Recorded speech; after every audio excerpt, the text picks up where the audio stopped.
मेरे जितने काम तो कोई कर ही नहीं सकता जी। इतने गांव आसन कला में काम हुए हैं, इतने शायद ही किसी और गांव में हुए होंगे। में आया वही कह रहे थे कि 88 लाख रुपए घोटाला कर दिया आपने। 88 लाख सर कहाँ, उसमें तो 15 से 20 लाख रुपया मुश्किल से लगा होगा। 88 लाख रुपए कौन लगा देगा सर? आपके खिलाफ तो भ्रष्टाचार के कई आरोप लगे हैं, सीएम से लेकर पीएम तक आपकी बात पहुंची। सर मगर उन्होंने आरोपी, उनका काम है आरोप लगाना, आरोप सिद्ध करना, करके दिखाएं तब मैं मानूंगा। 80 लाख आया, 15-20 लाया बाकी अपनी जेब में। वो 88 रुपए भी मेरे ऊपर गबन साबित कर दे तो मैं उनके चरण पकड़ लूंगा।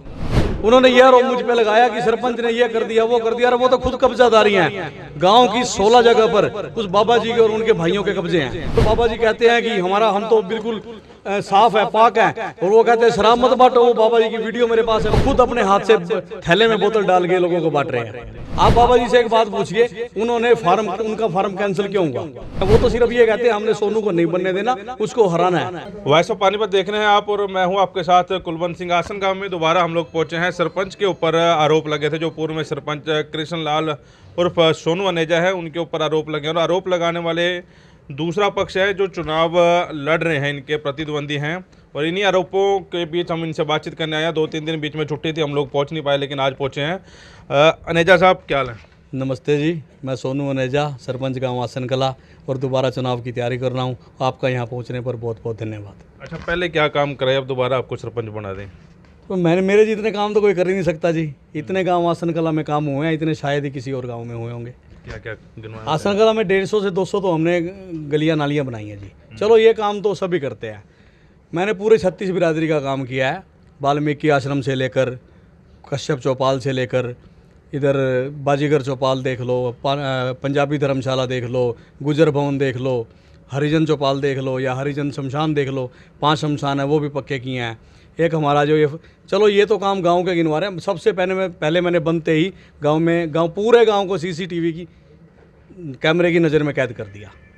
और उसके बाद जिस स्कूल से मैं पढ़कर बड़ा हुआ हूँ, पढ़ा हूँ, उससे पढ़कर मैं आगे बढ़ा हूँ, सबसे पहले उस स्कूल में बच्चों को कोई तकलीफ़ ना हो, मैंने वहाँ पे सोलर सिस्टम लगवाया। और पूरे स्कूल में आप जाकर देख सकते हैं कि जो हमारा गांव का स्कूल है ना, सरकारी स्कूल, वो प्राइवेट स्कूलों से भी बहुत अच्छा दिखता है जी। इतनी मेहनत कर ली, अब तो एक तरफा फिर होता होगा कि अभी मेहनत करने की जरूरत पड़ेगी दोबारा? नहीं, मेहनत तो, अब एक बात बताओ सर, मेहनत के लिए तो मेहनत करना ज़रूरी इसलिए है कि हर घर में जाना पड़ेगा, वोट मांगनी भी पड़ेगी, जाना भी पड़ेगा। 36 बिरादरी का समर्थन मिल रहा है और एक तरफा हमारी जीत होगी। एक बार ये 36 बिरादरी दिखा दो। सोनू के ऑफिस में हम लोग बैठे हुए हैं, और ये ऑफिस बिल्कुल गुरुद्वारे के साथ है। आसन कला गाँव जो बोलते हैं, 4000 के करीब वोट हैं और 36 बिरादरी के यहाँ पर वोट हैं। और इसी को लेकर आज हम यहाँ पर पहुँचे। इस वीडियो को साथ के साथ शेयर जरूर करें, क्योंकि गांव की सरकार बनने जा रही है और 2 तारीख को इलेक्शन होना है। अब मुद्दे की बात पे आते हैं जी सर। मैं आया था 4-5 दिन पहले। अच्छा जी। एक गौशाला थी जो, नहीं सर, वो गौशाला नहीं है, वो गौ फाटक है।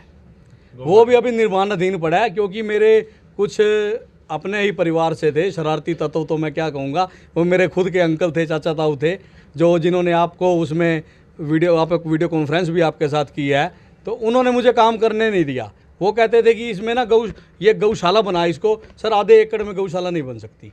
गौशाला के लिए तो हमें कम से कम 19-20 एकड़ जगह चाहिए। तो फिर वहाँ क्यों पैसा ला दिया? नहीं, वो पैसा इसलिए लगाया कि वो गौ फाटक था। गौ फाटक का मतलब होता है कि जो हमारा जो गोवंश घूम रहा है उनको वहाँ पे इकट्ठा करो और गौशाला में छोड़ा। तो सुनने में आया वही कह रहे थे कि 88 लाख रुपए घोटाला कर दिया आपने। 88 लाख सर कहाँ, उसमें तो 15 से 20 लाख रुपया मुश्किल से लगा होगा। 88 लाख रुपए कौन लगा देगा सर उसमें? 88 लाख आया, 15-20 लाया बाकी अपनी जेब में। वो 88 रुपए भी मेरे ऊपर गबन साबित कर दे तो मैं उनके चरण पकड़ लूंगा। अच्छा, ये भी सुनने में आया था कि 3 करोड़ सालाना आमदन है आपकी, इतना है? नहीं सर, 1.5-2 करोड़ रुपए सालाना आमदन होती है, और वो लगभग पूरा पैसा गांव में लगता है। 5 साल में आगे 10-12 करोड़ आ गए। सर मेरा पूरा रिकॉर्ड चेक करिए, मेरा एक काम ऑनलाइन है, आप चेक कर सकते हो। आप क्या, पूरी दुनिया में कोई भी देख सकता है। टोटली काम हमने ऑनलाइन करा रखे हैं। एक भी काम, इतनी वो समझदार और न्यायप्रिय सरकार है।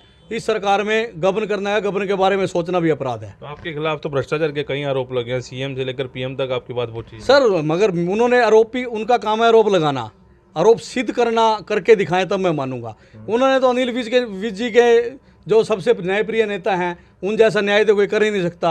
अनिल विज जी के ऊपर आरोप लगा दिया कि ये भी सरपंच से मिला हुआ है। वो तो दूध का और पानी का पानी कर देते हैं। उनके पास 4 बार गुरमीत सिंह मीटिंग में मेरे लिए वो लेकर पहुंचे हैं। उन्होंने 50 बार तो आरटीआई लगाई, आरटीआई में उन्हें कुछ नहीं नज़र आया। उसके बाद उन्होंने सीएम विंडो लगाई, कम से कम 20 सीएम विंडो लगी। सीएम विंडो में भी हम बिल्कुल साफ हो गए। उसके बाद वो मीटिंग में गुरवंत सिंह मीटिंग में गए, फिर वो पीएम साहब के पास गए, फिर वो पीएम साहब के पास गए, प्रधानमंत्री मोदी तक उन्होंने मेरी शिकायतें की हैं। अगर सर मैं कुछ करता तो मैं आज अंदर होता, मैं आपके सामने ना बैठा लेकिन वो कह रहे हैं कि मतलब जांच करने वाले तो वही है, सेटिंग बढ़िया कर रखी है। मतलब साल के 3 को 2-2.5 करोड़ तो ये आ गया, मतलब 5 साल में आगे 10-12 करोड़ आ गया, 1 आधा करोड़ खर्च भी दिया होगा, कोई दिक्कत नहीं है। सर कहाँ करोड़ों के नाम की बात करते हैं सर, ये खुद कब्जाधारी हैं जो लोग ये बात कर रहे हैं। ये बाबा जी जो वहाँ पे आपको वीडियो में बोल रहे थे, मैंने देखा उस दिन माइक पे बोल रहे थे कि उन्होंने ये आरोप मुझ पे लगाया कि सरपंच ने ये कर दिया वो कर दिया। अरे वो तो खुद कब्जाधारी हैं। गांव की 16 जगह पर उस बाबा जी के और उनके भाइयों के कब्जे हैं। गांव की जोहड़ के ऊपर उनका कब्जा है। गांव की बच्चा बगाट होती है जहाँ पे छोटे बच्चों को दफनाया जाता है, उस जगह पर उनका कब्जा है। जोड़ की ज़मीन पर उनका कब्जा है। गैर मुरुसी की ज़मीन पर उनका कब्जा है। 1 किले के बदले 16 एकड़ ज़मीन ले रखी है, उस पर उनका कब्जा है। नहर की ज़मीन पे उनका कब्जा है। कुएं की कमी पे उनका कब्जा है। वक्फ बोर्ड पे उनका कब्जा है। और वो बाबा जी कहते हैं कि हम तो बिल्कुल साफ़ है, पाक है। और वो कहते हैं शराब मत बांटो। वो बाबा जी की वीडियो मेरे पास है, मैं आपको दिखाऊंगा नहीं क्योंकि मेरा परिवार का मामला है। वो फिर बाबा जी के ऊपर ज़्यादा आरोप लग जाएंगे, उनकी ज़्यादा इंसल्ट हो जाएगी। वो खुद अपने हाथ से थैले में बोतल डाल के लोगों को बांट रहे हैं। लेकिन ऐसा तो लग ही नहीं रहे, वो तो पीएचडी अमेरिका कर रखी है उन्होंने। सर वो पीएचडी कर रखी होगी, वो कहते हैं ज़्यादा पढ़े लिखे के आगे हम क्या बोल सकते हैं जी, हमारी तो उनके आगे कुछ वैल्यू ही नहीं है क्योंकि हमारे बुजुर्ग हैं। वो बिना बात अपने बच्चे के ऊपर आरोप इसलिए लगा रहे हैं कि उनका पहले इतनी जगह पे कब्जा है। वो और भी प्रलोभन चाहते हैं, और भी चाहते हैं कि हमें कुछ ना कुछ इस गांव से मिल जाए। आप बाबा जी से एक बात पूछिए, उनका फार्म कैंसिल क्यों हुआ? उन्होंने भी नामांकन भरा था मेरे खिलाफ कि मैं इलेक्शन लड़ूंगा। जब वहाँ पे डीसी से उनकी शिकायत गाँव के किसी लड़के ने कर दी तो उनके पास वहाँ से डीसी साहब के वहाँ से ऑर्डर आ गया कि इनका रिकॉर्ड चेक किया जाए। रिकॉर्ड चेक किया तो महेंद्र पाल जी के नाम से मेरे पास PDF भी है। 31/10/2022 उनकी तारीख लगी हुई है कोर्ट में। उन्होंने झूठा शपथ पत्र देकर नामांकन भरा। उनके खिलाफ तो 182 बनती है सर। तो फिर ये मामला क्या हो गया कि वो लोग भी खड़े हो गए? इंद्रपाल नेजा आपके परिवार से है, वो भी खड़ा हो गया। इंद्रपाल और बाबा जी की तो एक ही बात है।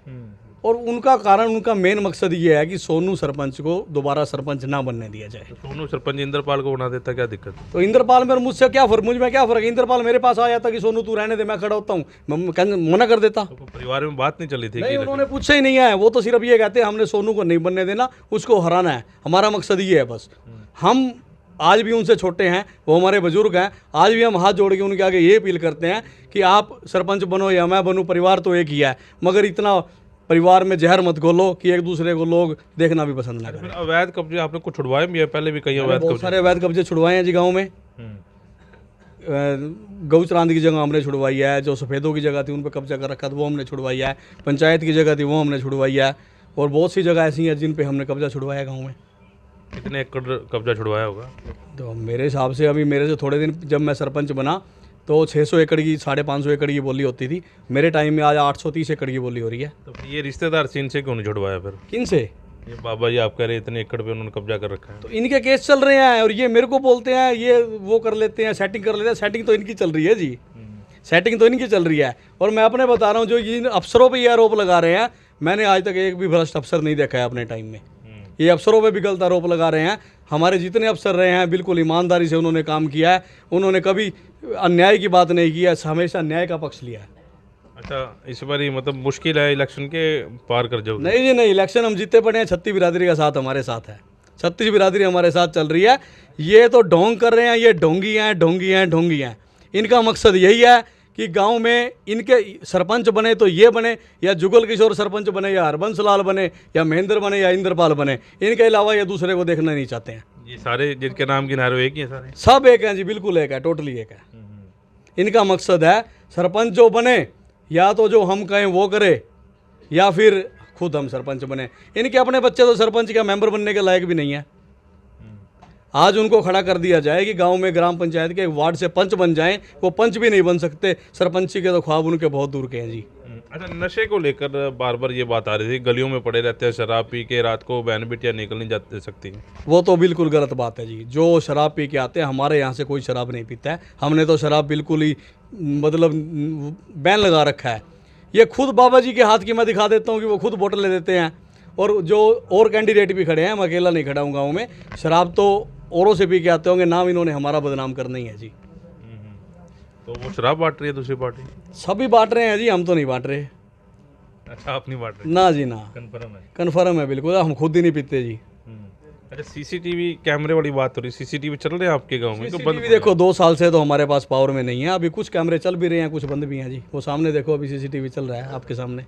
ये तो आपके उसका है ना, पर्सनल हो गया? नहीं नहीं, पर्सनल नहीं है, ग्राम पंचायत का जी। अच्छा ये पर्सनल नहीं है। अच्छा, इस बारी क्योंकि आप तो कह रहे हैं मैंने सारे काम करवा दिए, फिर इस बारी क्या काम अभी रहेगा? बहुत से काम बाकी हैं जी, बहुत से काम। स्टेडियम के लिए मैंने जगह छोड़ दिया है। 6.5 एकड़ में स्टेडियम है, उसकी 4 दीवारी करानी है। अभी विज साहब भी हमें सपोर्ट कर रहे हैं। विज साहब, प्रमोद विज जी ने भी हमारा गांव गोद लिया है। 2 साल तो कोरोना में उनका पैसा नहीं आ पाया। इस बार उनका पैसा पंचायत में आया है, मगर अब आचार संहिता लग गई, वो काम भी अभी अधूरे पड़े हैं। तो हमें अभी 19 किले में गोल लोक बनाना है। सर गाँव में 650 गरीब बंदे हैं जो, उनको प्लॉट देने हैं। और गांव में एक पीएचसी बनाना है। अभी गांव में एक महिला कॉलेज बनेगा। और गांव में मैं सोच रहा हूं कि लॉ कॉलेज भी खुल जाए हमारा। 175 एकड़ ज़मीन हमारी रिफाइनरी में जा रही है, तो उसके लिए हम सबसे पहला प्रस्ताव रखेंगे कि गांव के युवाओं को नौकरी दी जाए। गांव के जो बेरोजगार युवा घूम रहे हैं, उनको जिस हिसाब से कर सकता है, जो इंजीनियर है इंजीनियरिंग करेगा, जो इलेक्ट्रिशियन है इलेक्ट्रिक का काम करेगा, जो कंप्यूटर पे बैठ सकता है वो कंप्यूटरिंग करेगा। जो भी काम अंदर के हैं वो सारा हमारे गांव के बच्चों को लगाया जाए। जो लेबर का काम है, जो मिस्त्री का काम है, जो कोई गाड़ी लगती है वो भी हमारे गांव से लगाई जाए। क्योंकि 175 एकड़ वो ज़मीन ले रहे हैं। वो 175 एकड़ ज़मीन कम से कम 20 लोग उसको लेते हैं जो उस पर खेती करते हैं। कोई 8 किले का प्लाट है, कोई 7 किले का प्लाट है। वो ज़मीन उसमें जाएगी तो जो हमारे युवा, जो हमारे गांव के लोग हैं, वो ज़मीन जाने के बाद बेरोज़गार होंगे, वो उनको लगाया जाए, उनके बच्चों को लगाया जाए। और यही हमारा दूसरा प्रस्ताव उनके पास ये होगा कि हमारे गांव को 175 एकड़ लें, हम 75 एकड़ और भी दे देंगे। 175 तो ये है, 75 और भी दे देंगे, जिससे हमारे गांव के एक सोलर प्लांट लगाकर हमारे गांव की लाइट फ्री की जाए। थोड़ा तो इसी 175 का ही चल रहा है कि 175 का पैसा आना है, मोटा पैसा आना है। पैसा तो सरकार के पास जाना है जी, हमारे पास क्यों आएगा? वो पंचायत में जाना है। पंचायत का वो जो पैसा ऐसा रिफाइनरी का या कहीं पे ज़मीन अलाट होती है, मतलब क्या बोलते हैं उसको, एक्वायर होती है। एक्वायर होने के बाद वो पैसा, उसका पैसा पंचायत यूज़ नहीं कर सकती है। उसका सिर्फ जो इंटरेस्ट आता है वो भी 1 साल के बाद पंचायत डीसी के माध्यम से निकाल के गांव पे लगा सकता है। ये इनका लोगों का वहम है और हमारी ऐसी कोई मंशा नहीं है। हम तो ये चाहते हैं गांव का सुधार हो, गांव में भाईचारा बना रहे और गांव के लोग आपस में मिलजुल कर रहें। और जो ये लोगों के मनों में जहर घोल रहे हैं और जो ये लोगों के मन को भटका रहे हैं कि ये सरपंच ने ये कर दिया, वो कर दिया, अरे जितने काम हमने आज तक गांव में किया किसी सरपंच ने नहीं किए होंगे और ना ही कोई कर सकता है। अच्छा, आप मोटे मोटे वायदे गिना दिए, महिला कॉलेज लाऊंगा, लड़कियों के लिए करूंगा, वो करूंगा, रिफाइनरी में अपनी नौकरियां लगवाएंगे। ये मुद्दे तो सरकारें नहीं करा सकी। इतनी जगह एक्वायर हुई थी 1984 में, जब राजीव गांधी का टाइम में हुई थी, जब तब नहीं हो सका। तो आप क्या सोचते हैं कि अब ये रोजगार जो है मिल जाएगा? सर अगर वो हमारा ये मांगे नहीं मानेंगे तो हम गाँव की ज़मीन उनको देंगे ही नहीं। लिखित में लोगे? लिखित में लेंगे बिल्कुल, हम उनको ज़मीन ही नहीं देंगे गाँव की। हमारे सबसे पहला मुद्दा यही है कि गांव के बेरोजगार युवाओं को रिफाइनरी में अंदर उनको नौकरी दिलाना आ गया। अच्छा, एक चीज़ और है, आपका ऐतिहासिक गांव हो रहा है, गुरुद्वारा साहब है, शनि धाम यहाँ आ गया। और ऐतिहासिक हो, मतलब आपके जो गांव है आसपास के गांव, ऐसा कौन सा काम हो कि मतलब वहाँ ना हो कि सोनू ने जाकर बनते तो मैं ये काम करवा के पासे करूँगा?